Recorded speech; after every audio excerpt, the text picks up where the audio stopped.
जी, क्या समस्या हुई थी? समस्या ये हुई थी सर, सन 2000 में तो हमारी शादी हुई। सही, हमारे तब से जुल्म हम पे कर रहे हैं, मर्जी हो तब घर से निकाल देते, दारू बहुत पीता है।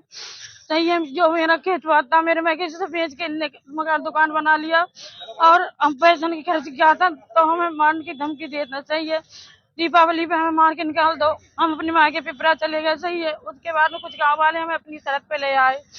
ऐसे ही इनने 11 तारीख को हमारे संग में मारपीट की, तो हम अपने भैया जो मोबाइल है भैया उनके पास चले गए, और झूठी झूठी हमारे बारे में अफवाह निकलवा रहे हैं कि भाग गई, ये है कि वो है। ये जो समझी के साथ आपके आरोप लगाया गया ये सब सरासर झूठ है सर। उनके पैसे कुछ आ रहे हैं 70,500 रुपए, तो हमसे कह रहे थे कि उनके पैसे नहीं देने। मैंने कहा उनके पैसे दे दो, तो कह रहे नहीं उनके पैसे नहीं देने। सर उन पे लालचन गलत लगाया गया है। क्या तो पति के साथ आप रहना चाहेंगे? हम सर अब मेहनत मजदूरी कर लेंगे, पति साथ नहीं रहना चाहिए। जिस पति ने मेरी झूठी झूठी सिगरेट करी है सर, हमारे जितना था मैं कैसे सब हमने बेच बाच के दे दिया। यहाँ तक कि हमारी माँ ने चौका बर्तन तक करके खिलाया इनको, इनकी पान पुड़िया बीड़ी सिगरेट तक का खर्चा दिया मेरी माँ ने। आज मुझे सर यहाँ मेरे बदनाम कर रखा, मुझे झूठी झूठी मेरी करी है। बेटा है, पड़ोसी है, वो भी कह रहे थे। वो बेटा पड़ोसी कुछ नहीं सर, वो बेटा मेरा पैसा का लालची है, उसे कुछ भी करवा दो पैसे देके।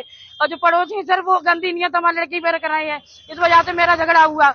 सही है, से पहले भी आपके ऐसी लड़ाई झगड़ा ऐसे शुरू से सर चलना है। जब तक मेरी जमीन रही हम बेच बेच के देते रहे, और जब मेरी माँ खत्म, मेरे पास जमीन नहीं रही, तो मेरी माँ ने बधाइयों में सर काम कर करके हमारे घर में सब कुछ दिया है। नहीं, ये पूरा गांव जानता है मेरी माँ का सब कुछ है, उसमें मेरी चम्मच भी इनकी नहीं है सर।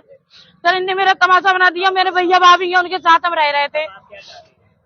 हम ये चाहते हैं सर मुझे न्याय मिले। मेरी गलत अफवाह उड़ाई यही है कि वो भाग गई, समझ के ये है वो है। सर मेरा पति बहुत ज्यादा गलत है, शुरू से हम पे मारपीट कर रहे हैं।